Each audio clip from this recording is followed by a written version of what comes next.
Brother SRC has been an ardent devotee for many decades, an active Sevadal, and very much committed to Swami's mission.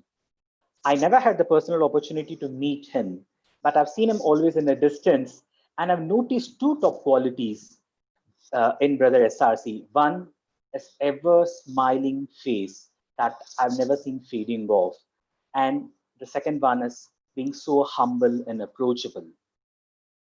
I'm sure people who know him well would agree to this and maybe further adding more attributes to Brother SRC. Without any further ado, I request Brother SRC to inaugurate the weekly satsang series, Sai Amritavachanam. Over to you, Brother SRC.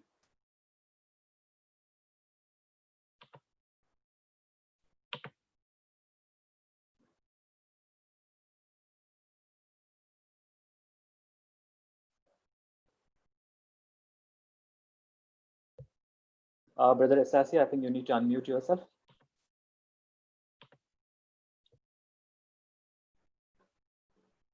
Om Shri Sai Ram. Offering my most humble, loving pranams at the divine lotus feet of our beloved Bhagwan. Respected elders, my dear brothers and sisters, Sai Ram to all of you. Firstly, thanks to Ajay Rajan for this wonderful and flowery introduction. As Sai devotees, we don't need any introduction, but I'm still grateful for whatever little introductions that he has done.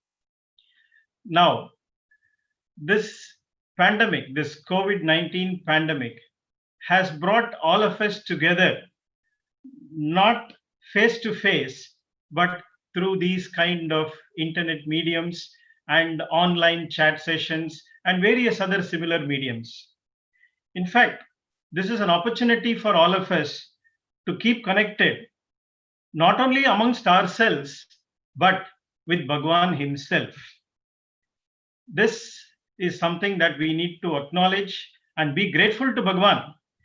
Though Bhagwan, during his lifetime, has introduced many things, this was something new that all of us are catching on to. So, once again, offering my humble, loving pranams at Bhagwan's divine lotus feet. Today, I'm happy to share a few things with you. The technology that I was talking about initially, the All India national programs have been launched through the medium of online. Firstly, the National Leadership Program. If you know, there are more than 2,000 odd students all over the country who have taken part. I beg your pardon, that is 200. 200 all over the country has taken part.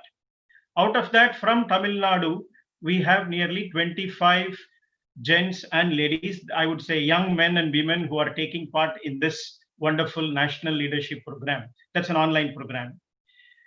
The other major initiative online that has been launched at the national level is the Sri Satya Sai Vedic course. The Vedic course has seen such a tremendous response. Nearly 4,000 young men and women have enrolled themselves for doing this Vedic learning course. These are all examples of the usage of technology at the national level. As I was saying at the beginning, this is an opportunity for us to connect with Bhagwan. And when I say connect with Bhagwan, let us look at some of his key teachings. And even before that, I wanted to all share with you, all of you, a small incident that happened during Bhagwan's 2004 convocation address. Many of you may be aware, but still I wanted to bring this to your attention. The convocation address was done, the prizes were given away, Bhagwan had even completed his address, but after finishing the address, he mentioned the girl student from Anantapur who got the gold medal on that very occasion is a diabetic right from beginning of her young age. And Bhagwan, through his immense grace and love, had promised the parents that he will take care, that Bhagwan will take care of that child, not only during the lifetime of the student in Anantapur campus, but during her entire lifetime. This is the protection that Bhagwan gives, and we should all be grateful to Bhagwan. This is how Bhagwan's shower of love is at all times, and this is an opportunity once again for all of us to connect.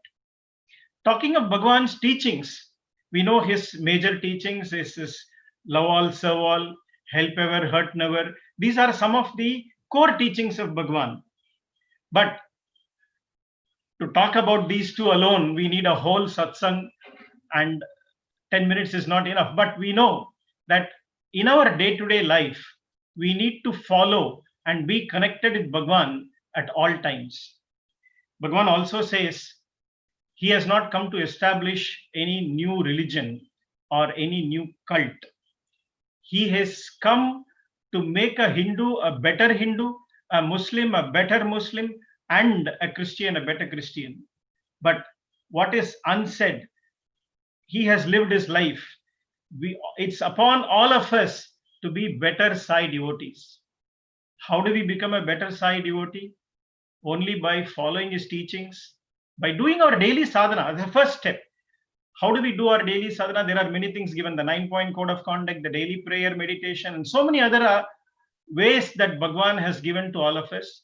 It's our bounden duty to follow those code of conduct and to also follow whatever that he has said. Ultimately, what are we doing to get to where are we getting to? It's very simple. Are we becoming better by following all this? Are we becoming better? If 5 years earlier, if I was whatever qualities I had, today, am I a better person? I think that is what we should all be aiming for. By following Bhagwan's teachings, if I can become 5% better than what I was in the previous year, have I started looking at how I was before and how I am now? This is what Bhagwan wants us to be. Become a better person, lovable, and ensure that we are all following his teachings and be there at all times. Let us take this opportunity to once again connect with Bhagwan, be with him at all times, and ensure that we don't fall away from his path, especially in these times of COVID, where we have only Bhagwan's divine lotus feet to catch to. Let us not lose that opportunity and be grateful to him. With these few words, I'm very happy to be inaugurating this weekly satsang that Chennai East Coast District is planning. This is, as I said at the beginning, a wonderful opportunity to connect with all of the devotees, and let's continue and be happy to Bhagwan for offering this opportunity. Thank you all. Jai Sai Ram.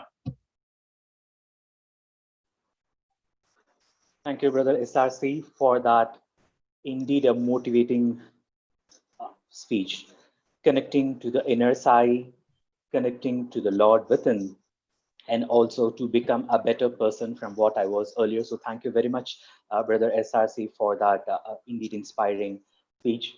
And now we would proceed with our program to get introduced to the Sai Amrita Vachanam. It is indeed definitely a huge task to introduce the person, the speaker of today, who's Brother K.R. Suresh. And Brother Suresh is born with the Sai chip embedded in his DNA, born and raised by a family from Salem that is highly devoted to Bhagavan. So Brother Suresh moved on to do his graduation from Swami's Brindavan campus in the year 1992, and further moved to do his MBA from Prashanti campus in 1994. And over and above this, Brother Suresh had one of the greatest and rarest opportunity to be part of the entourage that went to Kodaikanal with Bhagavan.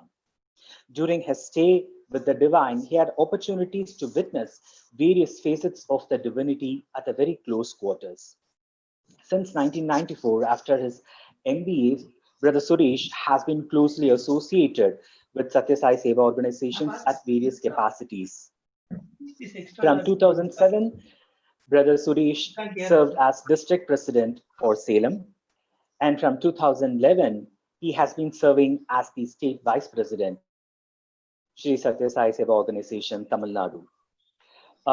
During this next 40 minutes, Brother Suresh would be sharing his experience in the first half, and after that, it will be an interactive session.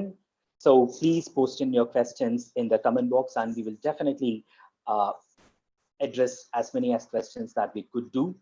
With great joy and happiness, I now invite Brother Suresh to share his experience and lessons that he has learned at the Lotus Feet. Over to you, brother. ஓம் ஸ்ரீ சாய்ராம். நம் அனைவரின் சார்பிலும் பகவானின் பொற்பாத கமலங்களில் அனந்த கோடி நமஸ்காரங்களை சமர்ப்பித்துக் கொண்டு I think I can speak in Tamil and a little bit of mix of English also. Yes, brother, absolutely. Thank you. ரொம்ப அற்புதமான இந்த நன்னாள்ல பானு சப்தமி அப்படின்னு சொல்லக்கூடிய இந்த புனித நாள்ல எப்படி அக்ஷய திருதியே ஒரு புனிதமான நாளோ அதே மாதிரி இந்த பானு சப்தமியானது ஒரு விசேஷமான நாள். இந்த நன்னாள்ல நம்ம எது செஞ்சாலும் அது பல மடங்கு அபிவிருத்தியாகும் அப்படிங்கிறது நம்பிக்கை. அந்த வகையில இன்னைக்கு ஆரம்பிக்கப்பட்ட இந்த சத்சங்கானது ஞான ஒளி வீசி பல டிவோடிஸை சென்றடைந்து நமக்கு சுவாமியுடைய அந்த மார்க்கத்தை நோக்கி அழைச்சிட்டு போகணும் அப்படிங்கிற ஒரு வேண்டுதலோட இன்றைக்கு இந்த செஷனை நாம ஆரம்பிப்போம். ஸ்ரீ சத்யசாயி அமிர்த வச்சனம் அப்படிங்கிற தலைப்பு கொடுத்து எனக்கு கொடுக்கப்பட்ட இந்த 40 நிமிஷங்கள்ல என்னுடைய பகவானிடத்துல இருந்து பெற்ற அந்த அனுபவங்களை உங்களோட ஷேர் பண்ணிக்கணும் அப்படின்னு கேட்டுக்கிட்டாங்க. எங்க ஆரம்பிக்கிறது எங்க முடிக்கிறதுன்னு தெரியல. பட் சடன்லி ஸ்தோத்திரம் ஃபிளாஷ்ட் இன்டு மை மைண்ட். ஆனந்த ரூபே நிஜபோத ரூபே பிரம்மஸ்வரூபே ஸ்ருதிமூர்த்தி ரூபே சசாங்க ரூபே ரமணீய ரூபே ரமதாம் மனோன்மே. இது ஸ்ரீரங்கநாதருக்கு பாடப்பட்ட ஸ்ரீ சங்கராச்சாரியார் அவருடைய ரங்கநாத அஷ்டகத்துடைய முதல் ஸ்டான்சா. இந்த ஸ்டான்சாவுக்கும் நம்மளுடைய பகவானுக்கு எவ்வளவு பொருத்தம் இருக்கு அப்படின்ட்டு நான் சொல்லக்கூடிய சில நிகழ்வுகள் மூலியமா நீங்களே அறிஞ்சுக்குவீங்க. ஒரு ஷார்ட் இன்ட்ரோடக்ஷன். என்னோட லைஃப்ல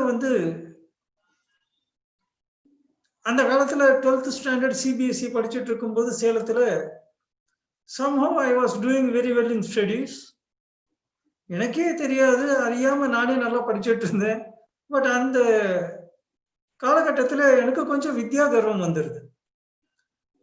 நான் காமர்ஸ் ஸ்ட்ரீம் ஸ்டூடெண்ட்டுங்கிறதுனால I use to have a thought that நான் பிகாம் படிக்கும் போதே சிஏவும் கம்ப்ளீட் பண்ணிடணும் அப்படிங்கிற ஒரு ஆசை என் மனசுல இருந்தது. So I finished my public exams, results had come, and இப்போ காலேஜுக்கு அப்ளை பண்ணக்கூடிய அந்த தருணத்துல எங்க அப்பா ஒரு கடிவாளத்தை போட்டார். நீ சுவாமியோட காலேஜ்ல அப்ளை பண்ணு, உனக்கு கிடைக்கலன்னா நீ வெளியில எந்த காலேஜ்ல வேணா நீ பிகாம் படிச்சுக்கோ அப்படின்னா. This is directly in contradiction to my life's ambition of doing chartered accountancy along with my undergraduation.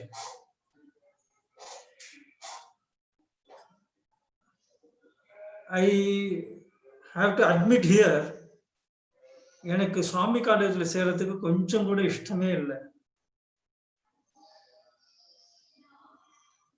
ஏன்னா உண்மையை சொல்லிதானே ஆகணும். So, because my father was pestering me to apply for Swami's college, I applied the application fill பண்ணி அனுப்பிச்சேன். Application acknowledge பண்ணி hall டிக்கெட்டும் வந்தது. And the entrance exam was supposed to be in the month of April, in the last week of April. So, எங்க அப்பா என் கூட travel பண்ணிட்டு புட்டபர்த்திக்கு சேர்ந்தோம். Exam எழுதுறதுக்கு ஒரு நாள் முன்னாடி ஐ வாஸ் ஜஸ்ட் திங்கிங், நான் எக்ஸாம் நல்லா எழுதிட்டா இந்த இன்ஸ்டியூட்ல எனக்கு இடம் கிடைச்சிடும். Somehow I have to fail miserably in the exam so that I don't get selected. And eventually I can go to some other college outside and pursue my graduation and professional course, chartered accountancy course. அப்படிங்கிறது என் மனசுல ஓடிட்டு இருந்தது. அந்த exam முடிஞ்சதுக்கு அப்புறம் interview வந்து date வந்து 2 நாள் கழிச்சு கொடுப்பாங்க. We have all those who have got selected in the exam have to definitely stay back for the interview. And once the interview is over, then they will announce the selected candidates. So this used to be the procedure. I think you all are aware of it. அந்த interview ரூம்ல நம்ம attend பண்ணணும் அப்படின்னா அந்த ரூம்ல உட்கார்ந்து இருக்கிற பெரியவாள் எல்லாம் ஏதாவது சர்டிபிகேட்ஸ் இருக்கா, மார்க் ஷீட்ஸ் இருக்கா அப்படி பாக்குறதுக்கு அப்படின்னு கேட்டாங்கன்னா நாம ப்ரொடியூஸ் பண்ணணும். அதுக்காக வீட்டுல இருந்து புறப்படும் போதே ஒரு செட் ஆஃப் சர்டிபிகேட்ஸ் எல்லாம் ப்ரிப்பேர் பண்ணி வச்சிடணும். Unfortunately, after we reached Puttaparthi, this file was missing. இப்ப இன்டர்வியூல ஏதாவது கேட்டாங்கன்னா என்ன பண்றது அப்படிங்கிற விசாரம் எங்க அப்பா மனசுல வந்துருது. நினைச்சு பாருங்க, அந்த காலத்துல வந்து புட்டபர்த்தி ரீச் ஆகிறது சாதாரண விஷயம் கிடையாது. சேலத்துல இருந்து பெங்களூர்ல இருந்து SRSன்னு ஒரு வண்டி, அது உலகம் சுற்றும் வாலிபன் மாதிரி ஊரெல்லாம் போயிட்டு ஒரு 8 மணி நேரம் கழிச்சு புட்டபர்த்தி கொண்டு போய் சேர்த்துவான். இன்னைக்கு இருக்கக்கூடிய ரோட்ஸ் அன்னைக்கு கிடையாது. இன்னைக்கு இருக்கக்கூடிய ஃபாஸ்டா ஓடக்கூடிய வண்டிகளும் அந்த காலத்துல கிடையாது. I am talking to about 1988. என்னோட இன்ட்ரோடக்ஷன் அன்பர் கொடுக்கும்போது நான் 1992ல சேர்ந்த மாதிரியும் பிருந்தாவன் கேம்பஸ்ல படிச்ச மாதிரியும் சொன்னார். I would like to make a small clarification that I join the institute in the year 1989 and completed my graduation in 1992 at Prashanthi Nilayam campus and not Brindavan campus. அந்த காலத்துல என் கூட என்ட்ரன்ஸ் எக்ஸாம் எழுதுறதுக்கு சேலத்துல இருந்து இன்னொரு 4 நபர்களும் வந்திருந்தாங்க. they also wrote the exam, they also got through the exam. எங்க அப்பா என்ன பண்ணினார், இந்த சர்டிபிகேட் வந்து உடனே வீட்டுக்கு போன் பண்ணி கேட்டோம், இங்க மேஜை மேலேயே விட்டுட்டு போயிட்டீங்க அப்படிங்கிற நியூஸ் கிடைச்ச உடனே he took the very next bus, came down all the way back to Salem, picked up those certificates and he started his journey back to Prashanthi Nilayam. In the ஒரு எபிசோட் என் வாழ்க்கையை புரட்டி போட்ட episode.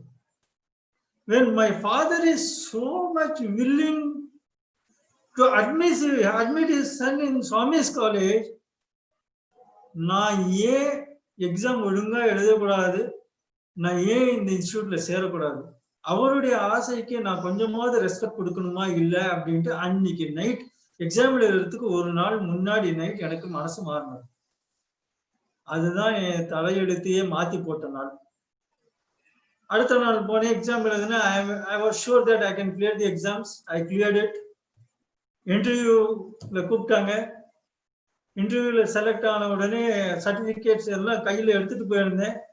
Believe it or not, they asked me to narrate a story, a Balmika story, and I narrated it. After that, when the results were out, I was selected. இதுல beauty என்ன அப்படின்னா, I was the only person from Salem district who got a undergraduation BCom accommodate பண்ணி பிரசாந்தி நிலையம் கேம்பஸ்ல தூக்கி போட்டா, மற்றவங்க யாரெல்லாம் BCom apply பண்ணாலோ இல்ல other under graduation course apply பண்ணாங்களோ அவங்களெல்லாம் தூக்கி பிருந்தாவன் கேம்பஸ்ல போட்டாங்க. Swami has his own ways. So this is my background. This is how I went into the institute.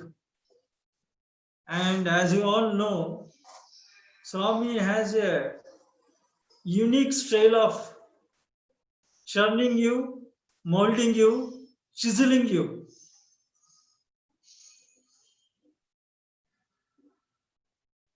I would like to narrate the first Pada Namaskar which I had got from Bhagwan.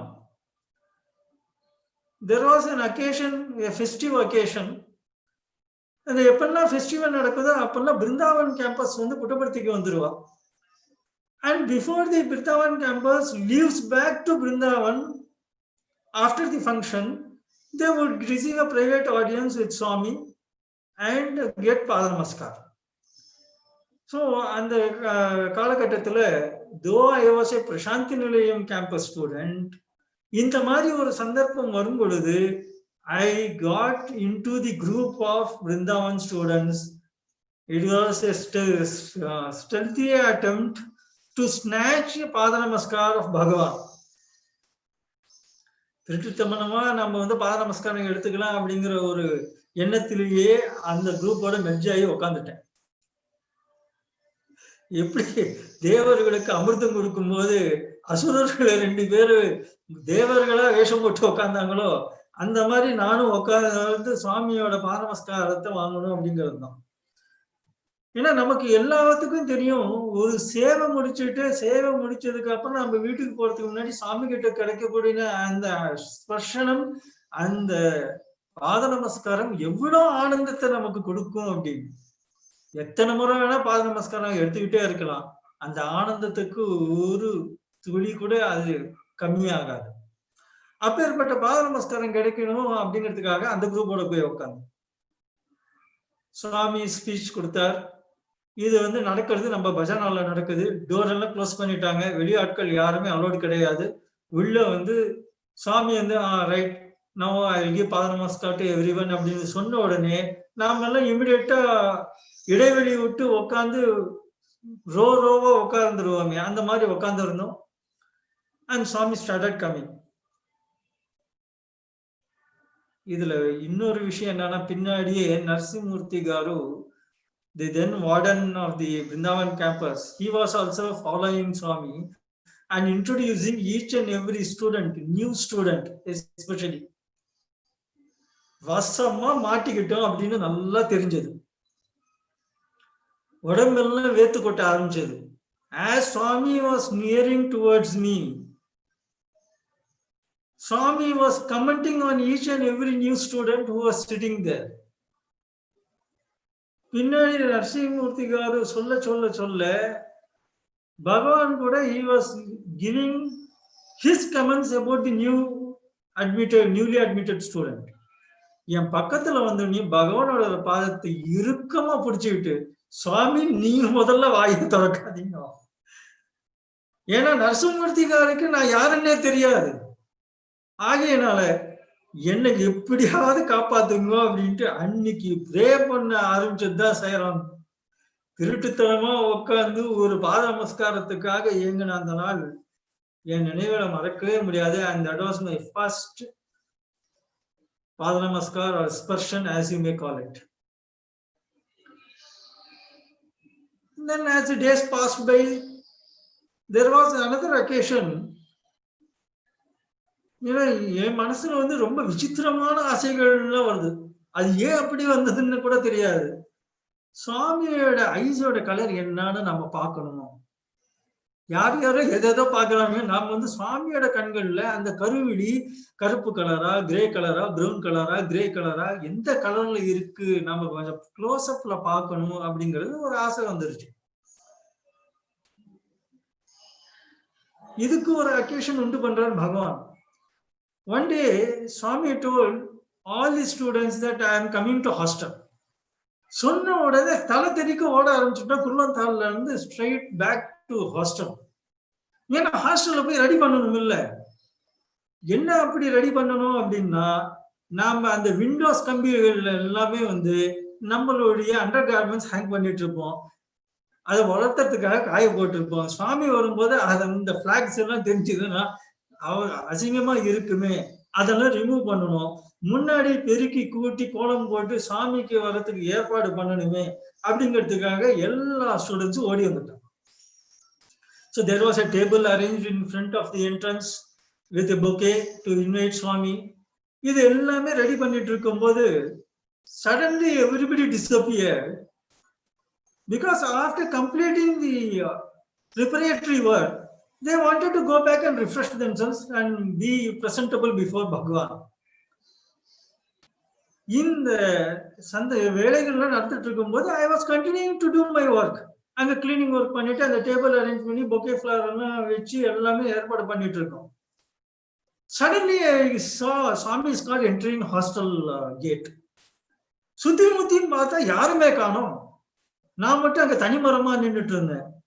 அதை வரவேற்கிறதுக்கு ஒரு வேதம் சொல்லி warden sir வந்து கதவு திறந்து விடுவார். பகவான் கிட்ட புஷ்பத்தை கொடுத்து வரவேற்று உள்ள கூட்டி வந்து தென் சுவாமியோட பிரவச்சனம் நடக்கும், எல்லாமே நடக்கும்.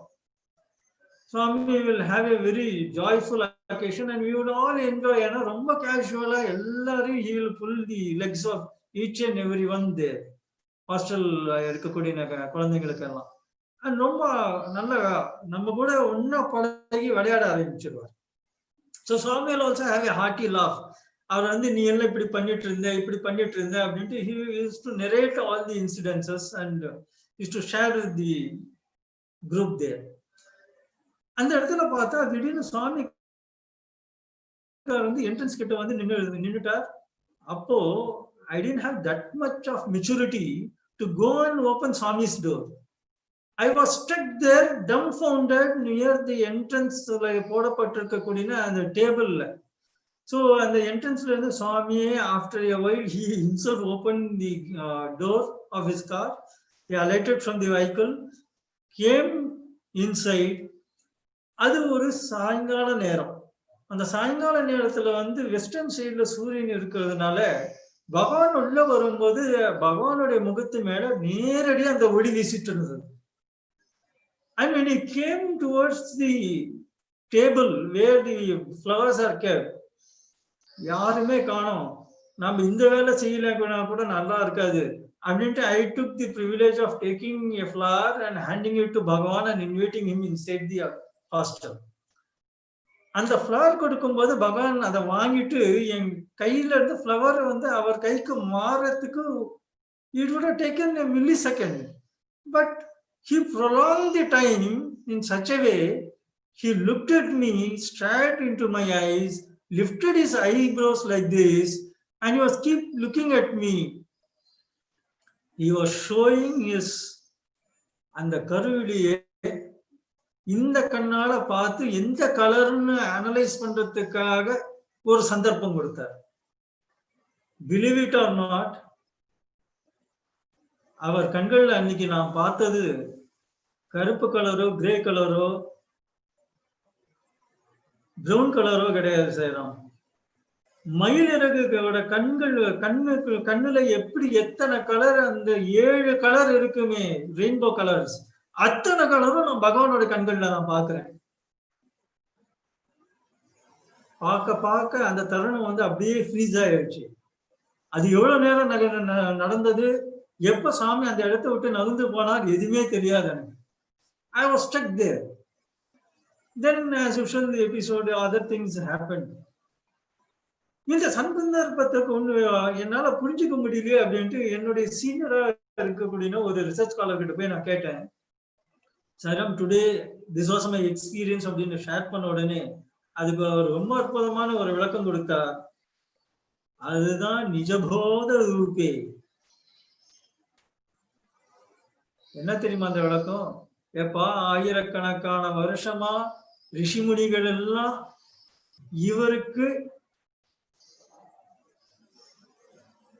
இவர் மேல இந்த தத்துவத்தை வந்து ரிசர்ச் பண்றதுக்காக எத்தனையோ சாதனைகள்லாம் பண்ணி ஃபெயிலியர் ஆன ஒரு ப்ராஜெக்ட நீ வந்து பகவானோட கண்கள் எப்படி இருக்கு அப்படின்னு ரிசர்ச் பண்ண துணிஞ்சியே, அதுதான்ப்பா இதோட ரிசல்ட். அவர் உனக்கு கொடுத்திருக்கிற எக்ஸ்பீரியன்ஸ் உன் மனசுல ஆழமா பதிஞ்சு வச்சுக்கோ, அவர் என்ன நீ அனலைஸே பண்ணாத, அனுபவி அப்படின்னு சொன்னார். அந்த போதனை சூப்பர்ஃபிஷியலா இருந்தாலும் பகவான் இடத்துல நாம பண்ண வேண்டியதெல்லாம் வந்து we have to experience him, experience his divinity rather than analyzing his movements, analyzing his mannerisms. அன்னைக்குதான் அது தெளிவானது.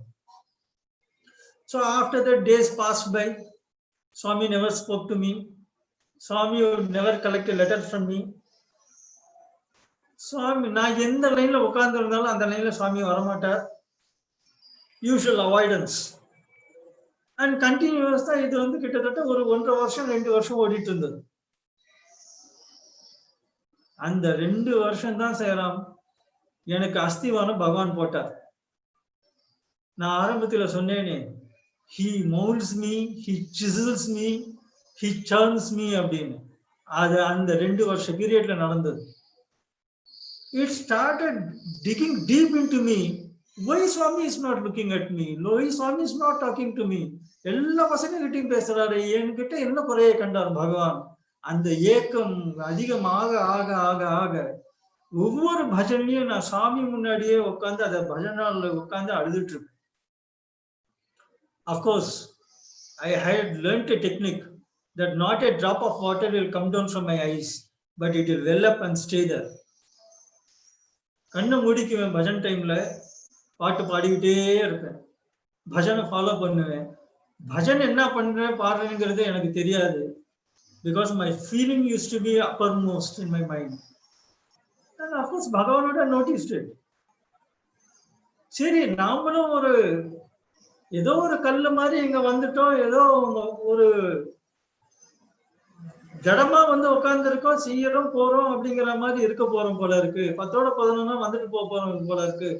எனக்கு சுவாமி கிட்ட வந்ததுக்கு அப்புறம் ஏதாவது ஒரு நல்ல கர்மா பண்ணினதுனால சுவாமி என்ன சூஸ் பண்ணி இருக்காரு இந்த காலேஜ்ல. ஏன் என்கிட்ட மட்டும் பேச மாட்டாங்கிறார் அப்படிங்கிற ஏக்கத்தை வந்து நாளுக்கு நாள் அதிகமாக அதிகமாக அதிகமாக he also started refining me in my mind. He made me a balanced person and look at things in entirety. இது கிட்டத்தட்ட ஒரு 2 வருஷம் நடந்தது. 3வது வருஷம் ஆகஸ்ட் 17ஆம் தேதி, I think it was in the year 1991, Bhagavan for the first time he spoke to me in bhajana. மறக்கவே முடியாது. It was, I think, on a Sunday morning. Usually இந்த பஜனால தான் நான் உட்காந்துருப்பேன், வெளியில வந்து உட்காந்து வர மாட்டேன். பிகாஸ் எனிவே சுவாமி நம்ம கிட்ட பேச போறது கிடையாதுல்ல.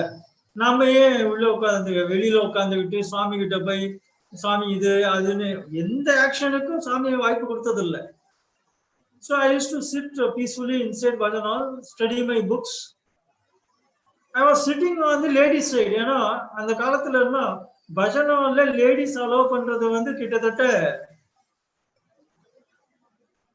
பஜன் ஸ்டார்ட் பண்றதுக்கு ஒரு 1/2 மணி நேரத்துக்கு முன்னாடி தான். அதுக்கு முன்னாடி வரைக்கும் நாமளே அந்த சைடுலயும் உட்காந்துருப்போம். ஸோ யூஸ்வலா சுவாமி வந்தார் உள்ள. ஆஸ் யூஷுவல் சுவாமி வருவார் போவார், நாம irrelevant to him. ஏன்னா இத்தனை நாள் அவர் பண்ணினது எல்லாமே வந்து நான் இருந்தாலே அந்த பக்கமே வரமாட்டாரு. So he came towards, he passed me. போய் அப்படி போய் டர்ன் பண்ணும்போது என் பக்கம் திரும்பி கேட்ட முதல் வார்த்தை, ஏன் பஜன் டைம்ல நீ கண்ணு மூடிட்டு உட்கார்ந்து இருக்க? பகவான் நமக்கு எல்லாம் எப்படி கண்ணு திறக்கிறாரு பாருங்க. ஏன் பஜன் டைம்ல கண்ணு மூடிட்டு உட்கார்ந்து இருக்க அப்படிங்கிறது அவர் என்ன கேட்ட ஃபர்ஸ்ட் கேள்வி. And that was the first dialogue between me and him. I can never forget these things. அப்போ அவர் எனக்கு கேட்ட கேள்வி எனக்கு தான் கேட்கிறாரோ இல்ல பக்கத்துல இருக்கிறவங்க கேட்கிறாரோ, அவர்கிட்ட பக்கத்துல திரும்பி பார்த்து உன்னதான் கேட்கிறாரு சுவாமி முன்னாடியே நான் சைகை காமிச்சிட்டு இருக்கேன். And that person in turn he tells me, சுவாமி உன்னதான் கேட்கிறாரு என்ன இல்லை அப்படின்னு. என்னால ஒரு பதிலும் வரல. ஏன்னா கண்ணை மூடிட்டு உட்கார்ந்து இருக்கக்கூடிய காரணம் அவருக்கு நல்லா தெரியும். 10 பேர் உட்கார்ந்து இருக்கிற இடத்துல நாம வந்து கண்ணை தொடர்ந்து கண்கள்ல இருந்து நீர் வழிஞ்சதுன்னா அதை விட ஒரு விஷயம் வேற ஒண்ணும் இல்லை. ஆகையினால அந்த கண்ணை மூடிட்டு சாமியை வந்து வேண்டிட்டு நான் ஏதாவது தப்பு பண்ணியிருந்தேன் என்ன மன்னிச்சுக்கோங்க சுவாமி அப்படிங்கிற பாவத்தோட நான் உட்கார்ந்துருக்கேன். And the more and more I started loving him, it was become so intense that it was on that day, 17th August, he started talking to me. And believe it or not, அன்னிலிருந்து ஒவ்வொரு தர்ஷனும் ஒவ்வொரு bhajan செஷனும் it used to be my day and my bhajan session. He would make it a point to go anywhere in the darshan பார்த்துட்டு கடைசியில என்கிட்ட வந்து பாத நமஸ்காரம் பண்ணி கொடுத்துட்டு தான் உள்ள போவார். என்கிட்ட வந்து பேசிட்டு தான் போவார். அகைன் டூரிங் பஜன்ஸ் நான் ஸ்ட்ரெயிட்டா உட்காந்து அவரை பையன் அவரது கேள்வி கேட்டாரு, பஜன் டைம்ல ஏன் கண்ணை மூடிட்டு இருக்கேன்னு. I never knew what is going to be in store for me. But அன்னில இருந்து நான் கண்ணை திறந்து வச்சுட்டு பாட்டு பாடணும் அப்படின்ட்டு முடிவு பண்ணிட்டு பகவானுக்கு மேல திருஷ்டியை வச்சிருந்தா, in turn பகவான் used to keep looking at me and nowhere else. Bhajan 30 நிமிஷம் நடந்ததுன்னா 20 நிமிஷம் என்ன பார்த்துட்டு இருப்பார். இந்தாண்டி அந்தாண்டியும் பாப்பார், கடைசியில் his eyes will get fixed on me. So this used to happen not one day or 2 days, but a full 6 months it used to go happen like this.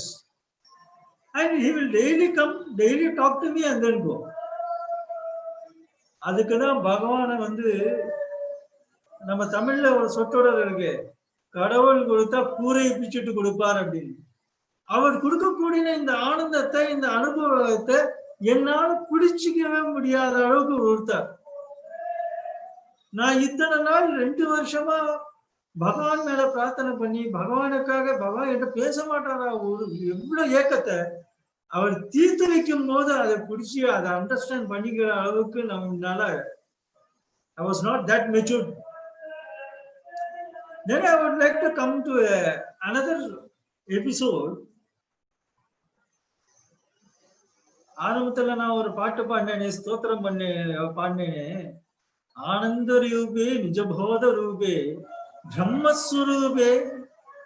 அந்த பிரம்மஸ்வரூபேங்கிறதுக்கு ஒரு episode 1992ல பகவானோட கொடைக்கானல் போகக்கூடிய சந்தர்ப்பம் எனக்கு கிடைச்சது. அண்ட் அந்த காலத்துல நம்ம எல்லாத்துக்கும் தெரியும் MBA ஸ்டூடெண்ட்ஸ் மட்டும்தான் செலக்ட் பண்ணுவார் கொடைக்கானல் போறதுக்கு. ஆனா அந்த ஒரு வருஷம்தான் சுவாமி went across the courses and selected students for Kodaikanal. For the first time it was non-MBA students were also participating in Swami's entrance to Kodaikanal. So அந்த கொடைக்கானல் அழைச்சிட்டு போயிருந்தார். அந்த கொடைக்கானல்ல நம்மளுடைய ஷெட்யூல் எப்படின்னா, டெய்லி காத்தால மார்னிங் பிரேக்ஃபாஸ்ட் முடிஞ்சதுக்கு அப்புறம்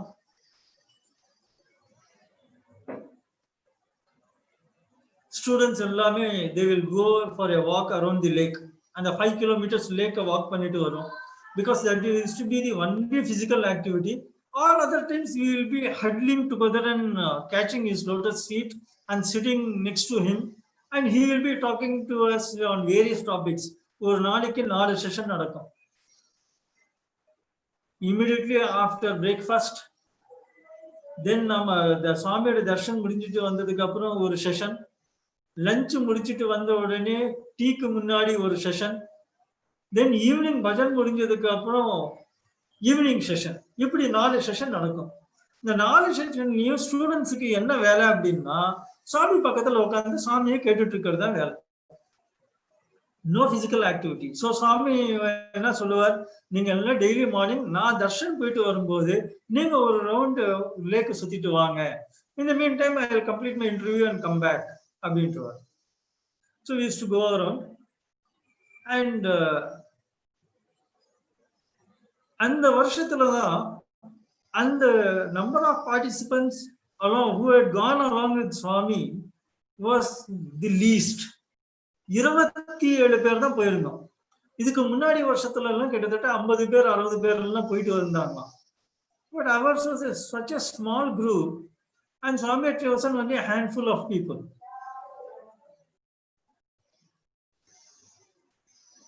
நமக்குள்ளார ஒரு அண்டர்ஸ்டாண்டிங் என்ன அப்படின்னா, சுவாமியோட பாதத்துக்கிட்ட உட்கார்றதுக்கு 4 பேர் சூஸ் பண்ணுவோம்.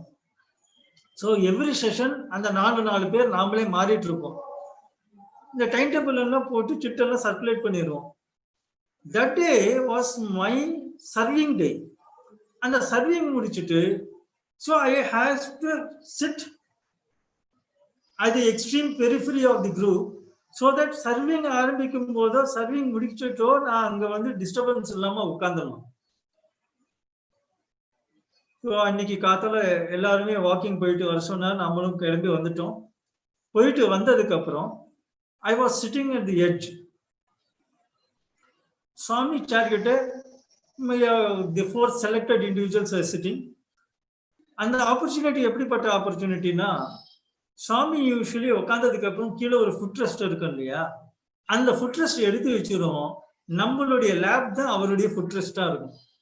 So Swami will rest his feet on our laps and we will do nice massaging.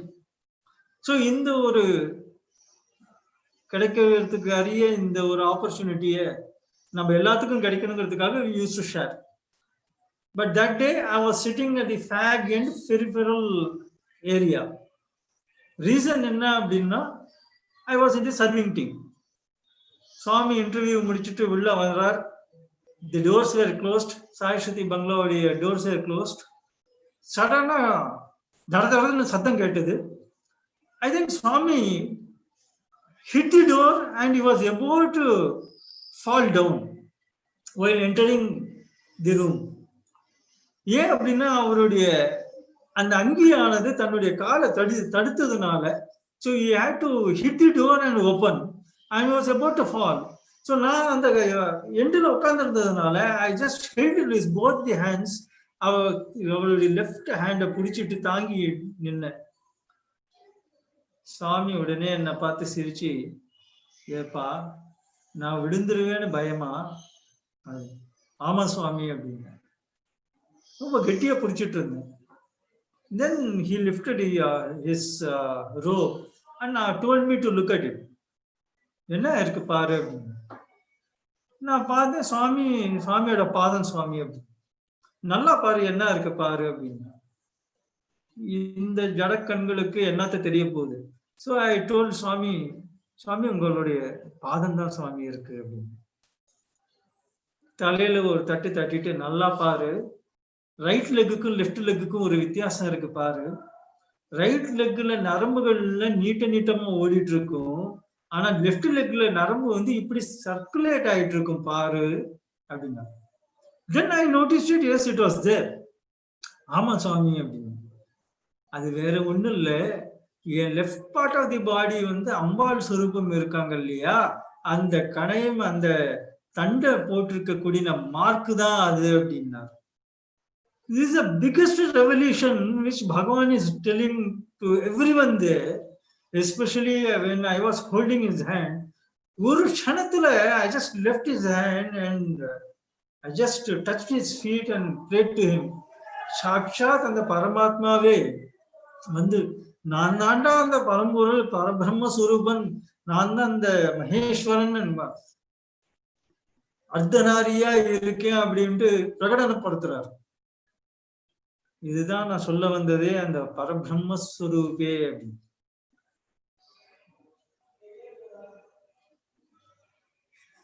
இதுக்கு அசோசியேட்டடா இன்னொரு ஈவெண்ட்டும் இருக்கு. When Swami told that his left part of the body is Ambigai and the right part is Shiva Tattva, I normally used to make it a point to sit on the left side of Bhagavan. ஏன் அப்படின்னா, சிவன் தத்துவத்துக்கு பக்கம் உட்கார்ந்தோம்னா நெருப்பு ஜுவாலை தான் நமக்கு வந்து தாக்கும். லெப்ட் சைட்ல உட்கார்ந்தோம்னா அம்பாளுடைய கருணை கிடைக்கும். நாம எந்த தப்பு பண்ணாலும் அம்பாள் வந்து பொறுத்து போவா அப்படிங்கிறதுனால லெஃப்ட் சைடு உட்கார்ந்துருப்பேன். It was on one occasion that எங்க பேரண்ட்ஸோட எனக்கு இன்டர்வியூ கிடைச்சது. அப்போ எங்க அம்மாவும் அப்பாவும் சுவாமி கிட்ட ப்ரே பண்ணாங்க, சுவாமி எங்க பையனை வந்து நீங்க தான் பாத்துக்கணும் சுவாமி, நீங்க தான் இவனை வந்து வழி நடத்திட்டு போகணும் அப்படின்னு ப்ரே பண்ணும்போது, சுவாமி took his thumb and kept it here on his forehead and told my parents, இவன் எப்பயுமே என்னுடைய திருஷ்டிலேயே இருப்பான் அப்படின்னு.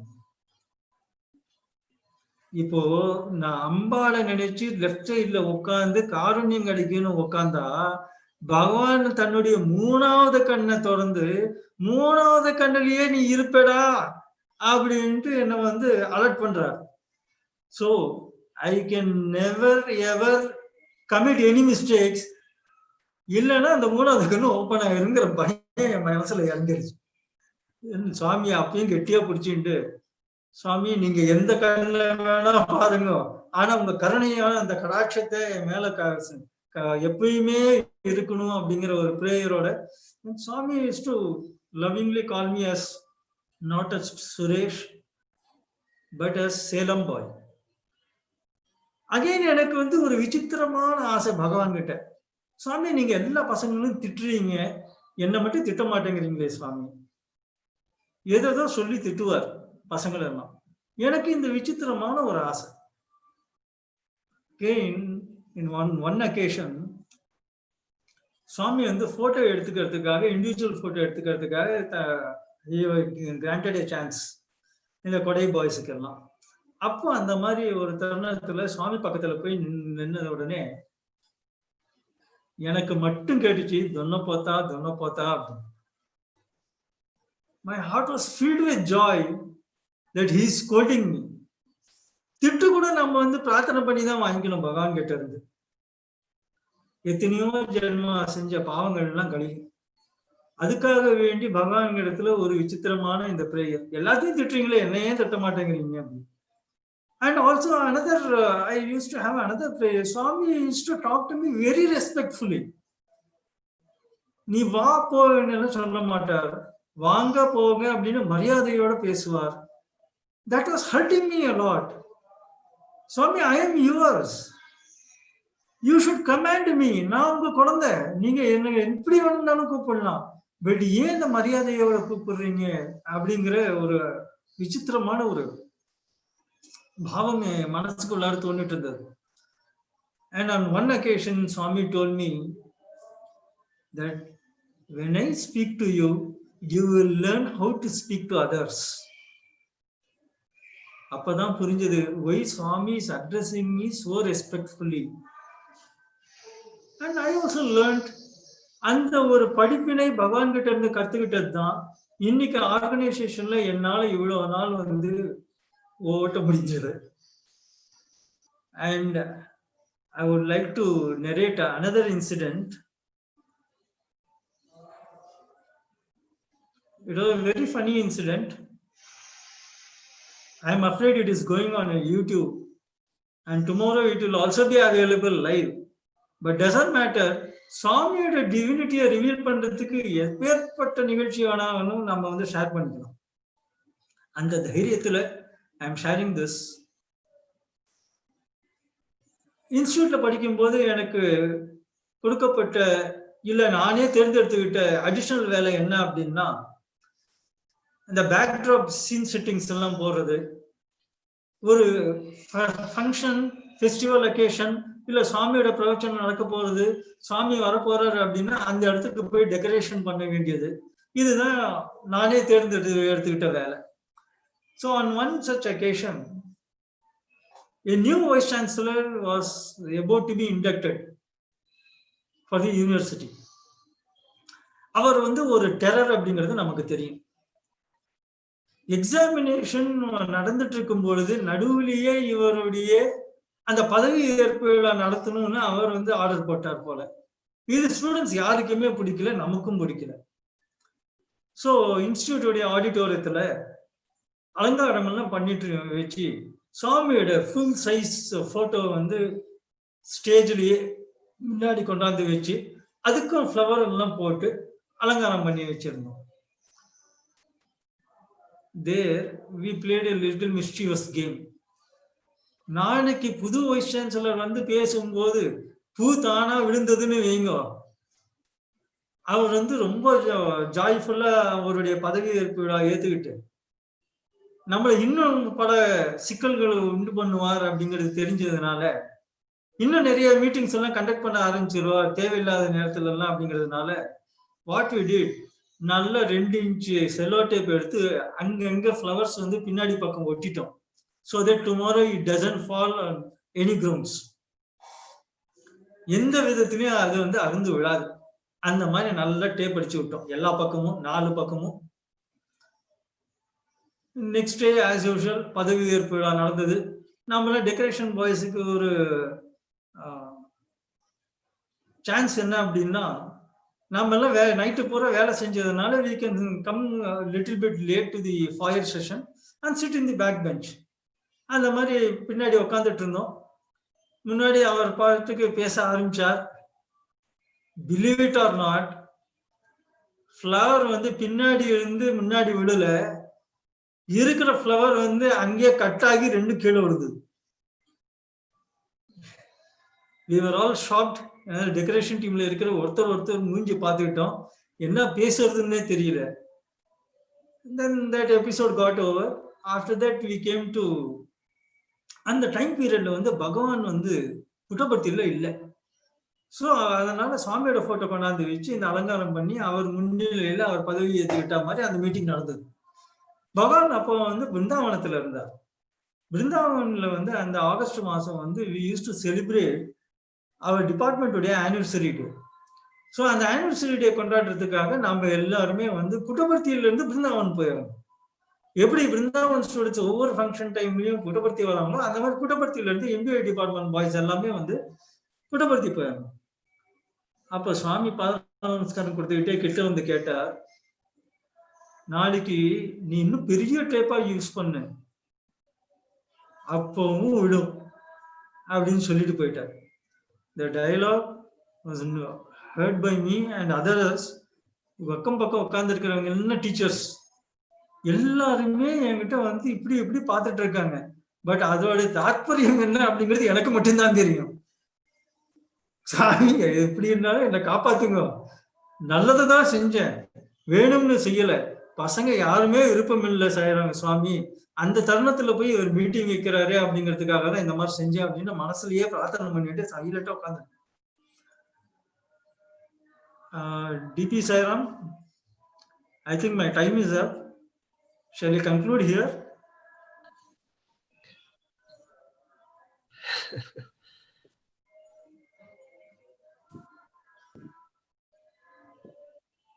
Sairam, any questions we would like to? Though this session seems to be stopped abruptly, the experiences are so many in number, and I will definitely take another occasion to narrate some more stories. How Swami used to mold me, how Swami used to play with me, and all that.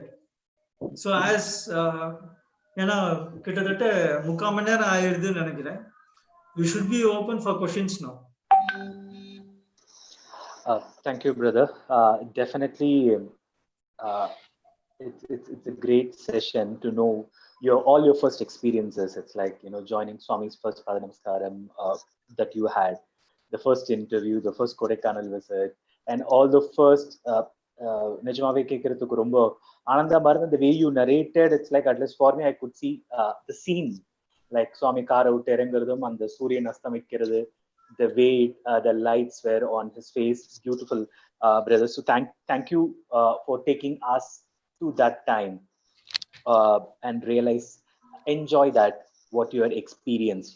Maybe in conscious of time, I'm just going to have a couple of questions to you, brother, which was pre-submitted to us. So you had spent quite a lot of years with the close proximity of Swami that has been there. So from your understanding and your experience, what is Swami's expectation from devotees?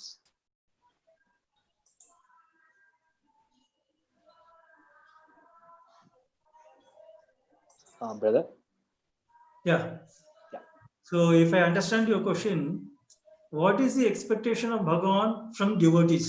Correct? Yes, brother. Yes, brother. ரொம்ப simple Sairam. ஜாஸ்தி எல்லாம் பகவான் ஆசைப்பட மாட்டார். 2 வார்த்தையில சொல்லிட்டு போயிட்டாரு. Love all, serve all, முடிச்சு போச்சு. அதை எப்படி பண்ணணும் அப்படின்னா, ஹெல்ப் எவர், ஹர்ட் நெவர்.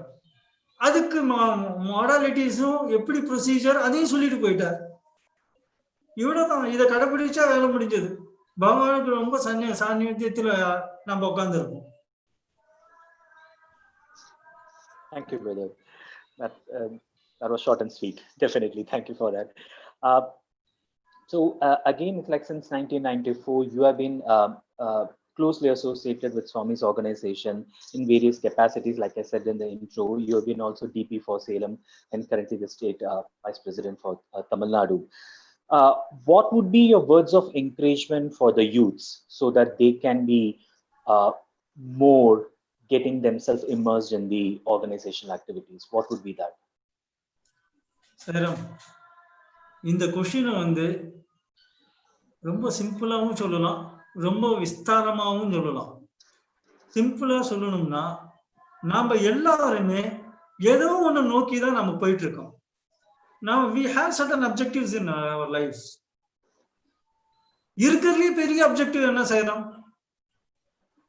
பகவானை அடைகிறது. இது ஸ்பிரிச்சுவல். வாழும்போது இந்த ஜெகத்துல வந்து தொந்தரவு இல்லாம, பிரச்சனை இல்லாம ரொம்ப நல்ல சேமமா வாழணுங்கிறது சப்சிடரி ரிக்வெஸ்டா இருக்கலாம். பட் நம்ம அல்டிமேட்டே எடுத்துக்குவோம். இதுக்கு I would like to share a video, just 1 minute. If you permit me, I will share the screen. Sure, brother. பகவான் வந்து தன்னுடைய ஆர்கனைசேஷன்ல நாம சேர்ந்தோம்னா என்ன நடக்கும் அப்படின்ட்டு சுவாமி சொல்லியிருக்கார். Are you able to see the screen? Yes, brother. Yeah. So this was during 1961. பகவான் என்ன சொல்றார்? யாரா இருந்தாலும் சரி, நான் ஒரு சத்யசாயி சேவா சமிதின்னு ஆரம்பிக்கிறேன். அந்த சமிதியில நீங்க வந்து சேர்ந்தீங்கன்னா, சேர்ந்தா மட்டும் பத்தாது, சுயநலமற்ற தன்னலமற்ற சேவை செஞ்சீங்கன்னா உங்களுக்கு நான் மோட்சம் தரேன் அப்படின்ட்டு பிளாங்க் செக்க கொடுத்துட்டார். பகவானை சென்றடைகிறதுக்கு இதை விட வேற ஷார்ட்கட் வழியே கிடையாது. இல்லப்பா, அது மட்டும் கிடையாது, உனக்கு மட்டும் இல்ல, உன்னோட சந்ததிகள், உன்னோட பரம்பரை பூராவையும் நான் காப்பாத்துறேன் அப்படின்னு சொல்றாரு. இதை விட ஹையஸ்ட் செக்யூரிட்டி, ஹையஸ்ட் இன்சூரன்ஸ் வேற எந்த கார்பரேஷனாலேயோ எந்த கம்பெனினாலேயோ கொடுக்க முடியாது. இந்த உத்தரவாதம் பகவான் கொடுத்திருக்கார். அப்ப நம்மள மாதிரி இருக்கக்கூடிய யூத்ஸ் ஆகட்டும், இல்ல மிடில் ஏஜ் பீப்புள் ஆகட்டும், யாரா இருந்தாலும் சரி, பகவானுடைய டிவோட்டிஸ் சத்யசாயி சமிதியில வந்து சேர்ந்துருங்க. வேலை இருக்கோ இல்லையோ, பிரச்சனை இருக்கோ இல்லையோ, பிரச்சனை அங்க நிறைய வரும் அப்படின்ட்டு ஒதுங்கி இருக்கவே வேணாம், வந்து அங்க உட்காந்துக்கோங்க. ஆட்டோமேட்டிக்கா பகவானோட சரணத்துக்கு நம்ம கூட்டு போயிடுவார். இதுல ஒரு கேட்ச் இருக்கு. இது வந்து உங்களுடைய நெக்ஸ்ட் மீட்டிங்ல நான் சொல்றேன். Part 2, definitely, brother. So, brother, just one more last question. And so, நீங்க ஸ்டூடெண்ட்ஸா இருந்தபோது, you said you had the opportunity to speak to Swami. Anything that is there that you wanted a clarity and all, everything that you had the privilege as a student that it was there. Post April 2011, how do you connect to Swami? சொன்னா ஆச்சரியப்படுவீங்க, சொல்லலைனாலும் விட மாட்டீங்க, அதனால சொல்லிடுறேன். எனக்கு pre 2011 post 2011 டிஃபரன்ஸே எனக்கு கிடையாது. எனக்கு பகவான் எப்பயுமே இருக்கார். அவரால் முடியாதது எதுவுமே கிடையாது சாயிராம். நாம தான் அவரை வந்து பிசிக்கல் ஃப்ரேம்ல சுருக்கிட்டு இருக்கோம். இன்னைக்கு நாம வந்து சாயி அப்படின்னா நம்ம கண்ணுல தண்ணி வரணும் சாயிராம். அதுதான் டிவோஷன். அந்த அளவுக்கு டிவோஷன் இருந்தா கண்டிப்பா அவர் இங்க கண்டிப்பா மெட்டீரியலைஸ் ஆவார். அந்த ஃபர்ம் ஃபேத்தோட நாம வந்து சுவாமியை நோக்கி நாம வந்து ப்ரே பண்ணினோம்னா, அவர் சொன்னதை செஞ்சோம்னா, பகவான் சாட்சாத்காரமா எல்லா இடத்துலயும் இருப்பார், நம்ம கூடவே இருப்பார் சாயிராம். சோ என்னுடைய கண்ணோட்டத்துல 2011க்கு முன்னாடியோ பின்னாடியோ எனக்கு எல்லாமே ஒண்ணுதான். எப்பயுமே பகவான் என் கூட இருக்கார். Najma, beautiful, brother. நிகழ்வுகள் எல்லாம் இப்ப நடந்துட்டு இருக்கு. அதை சொல்லணும்னா பார்ட் 3க்கு போகணும். Kandipaga, I think we take it as a commitment from you, brother, that we have a part 2 and a part 3 from you, and definitely look forward for that. So those were conscious of time. It's like, I would like to say huge thanks for sharing the wisdom of knowledge that you had, your personal experiences. And you'd been honest. நிஜமாவே வந்து உங்களோட அப்போ சுவாமி காலேஜ்ல சேர இஷ்டம் இல்லை, இப்போ வந்து நீங்க எனக்கு ரொம்ப இஷ்டப்பட்டு சேர்ந்தேன்னு கூட சொல்லலாம், ஆனா எதுவுமே இல்லை உண்மையை சொல்லி அந்த you had to connect from heart to heart. So thank you very much for that. And now I would request our district president, brother Sundar Raman, to do the vote of thanks. Over to you, brother. Thank you, brother Ajay. Sai is Amritam. His Vachanam is Amritam. This moment with Sai is indeed Amritam. To listen to his glory is a great opportunity which even the gods desire. We are fortunate to have started this series by none other than our Sai family leaders, Shri S.R. Chandrasekhar sir, the state president of Chennai Metro region, and Sai brother Salem boy, TNVP Suresh sir. We thank you both for inaugurating today's session. We feel really blessed today because both of you have on various occasions have been blessed with Swami's physical proximity on many occasions. And it's a blessing for all of us that we are having a satsang with you.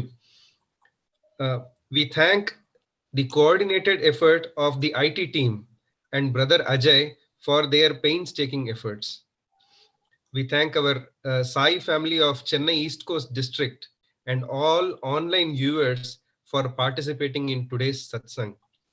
As brother Suresh Saira mentioned, we are indeed very eager to listen more of his sessions in Sai Amrita Vachanam series. We shall again meet soon in the next session with prayers to Bhagavan. Jai Sai Ram. We'll conclude with chanting Samasta Loka Sukhino Bhavantu thrice. Om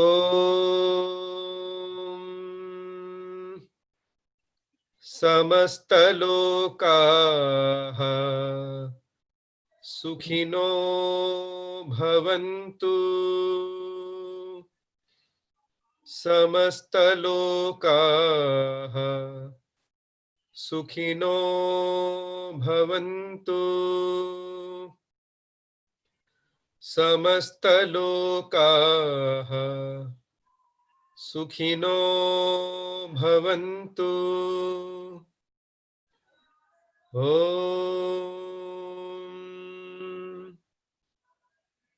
Shanti Shanti Shanti. जय बोलो भगवान श्री सत्य साई बाबा जी की जय।